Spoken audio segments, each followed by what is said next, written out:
é um static enxuto. Tá? Quem conhece o static, né, sabe que tem mais etapas, né? Tem inclusive uma parte ali de insatisfações internas e externas, né, e tal. Só que é o seguinte, se a gente for rodar um static inteiro aqui, eu já fiz, tá? Em team builds maiores, onde de manhã eu fazia toda essa parte e à tarde eu fazia o static com o time, tá? Rola também. Mas se a gente quiser fazer tudo aqui nessas 2, 3 horas, a gente propõe a utilização desse static enxuto, tá? E mesmo assim, apesar de ser enxuto, às vezes, dependendo do contexto, a gente não vai fazer ele todo. Por quê? O que que esse exercício aqui, como é que ele vai ajudar na visão sistêmica do time? Aqui a gente faz um entendimento, uma análise de demandas, tá? Galera, eu não vou entrar de fato muito no detalhe como funciona o static, porque a gente tem aula de static na plataforma, tá? Procure ali na jornada Kanban, tem uma aula específica sobre static que a gente ensina no Bit como rodar isso daqui, tá? Como é a entrega de valor que essa dinâmica faz. Mas o que que acontece aqui, galera? A gente faz um entendimento das demandas, né?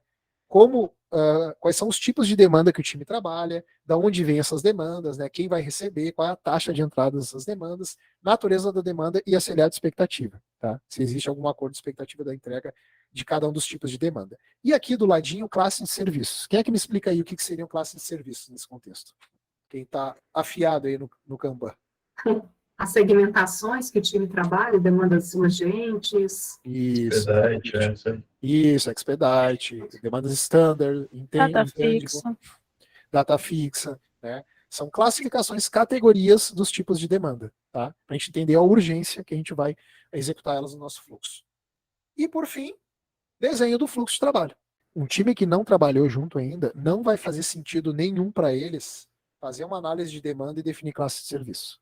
Porque eles nem entendem ainda como vai ser a dinâmica de trabalho, eles não operacionalizaram nenhuma entrega ainda, eles não conseguem ter essa noção. Qualquer coisa aqui vai ser um chute total. Agora, isso é um time do zero, tá, galera? Pessoas não se conhecem. Primeiro contato delas, estou ajudando elas a se organizarem para trabalhar em time. Agora, fluxo de trabalho, a gente tem condições de desenhar assim com um time que não começou a trabalhar ainda. Porque o fluxo de trabalho vai me entregar o quê? Tá? A gente vai ter um primeiro entendimento com o time. Quais as etapas que o fluxo vai ter? Tá? O time sempre vai fazer uma análise do backlog, depois, né, vai fazer o desenvolvimento dele, depois vai por uma etapa de testes, depois uma etapa de homologação com o cliente com PO, né? Depois vai para uma etapa que é um pré-deploy, tá? E depois, enfim, é entregue, tá? Então, aqui a gente já aproveita para desenhar a primeira versão do fluxo com o time. Por que que é importante a gente ter essa primeira versão do fluxo, galera? Para depois transpor isso para a ferramenta que o time vai usar. Gira, Azure DevOps, Trello, tá? Kanbanize, qualquer ferramenta que vai ajudar o time, né, a fazer a gestão do seu fluxo, né, a gestão das suas atividades, ter visibilidade do seu quadro, certo? Então eu mapeio isso aqui no Miro, já no processo de build e faço a transposição para a ferramenta, para depois, claro, com o tempo a gente otimizando esse fluxo e entendendo, né, como está tornando ele mais otimizado.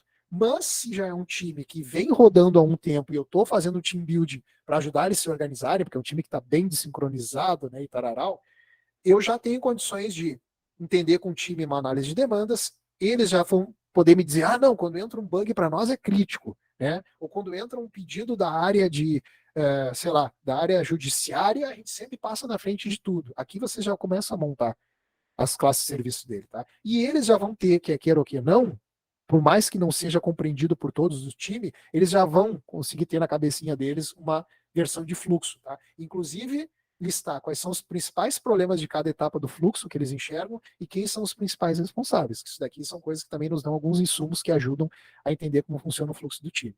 Aqui a gente desenha, se é um time que já está trabalhando, galera, coloca como funciona hoje. Não é como eles acham que deveria ser. Para um time que não trabalhou junto ainda, vai ser uma primeira versão de como eles entendem que o fluxo deles vai ser. Eles ainda não têm o fluxo rodando. Tá? Essa é a distinção que a gente faz. Se for realmente de fato um time que trabalha nas mesmas demandas, tá? O fluxo sempre vai ser único. Só existe um fluxo. Né? E o fluxo aqui, no caso, que a gente fala, o fluxo de trabalho é, galera, quando vocês recebem essas demandas de vocês, e aí demandas podem ser solicitações de melhoria, bugs, projetos, tá? Esse tipo de demanda que eu falo, né? Quando vocês recebem isso, naturalmente, dentro da maneira como vocês se organizam para executar essas demandas, o que que acontece?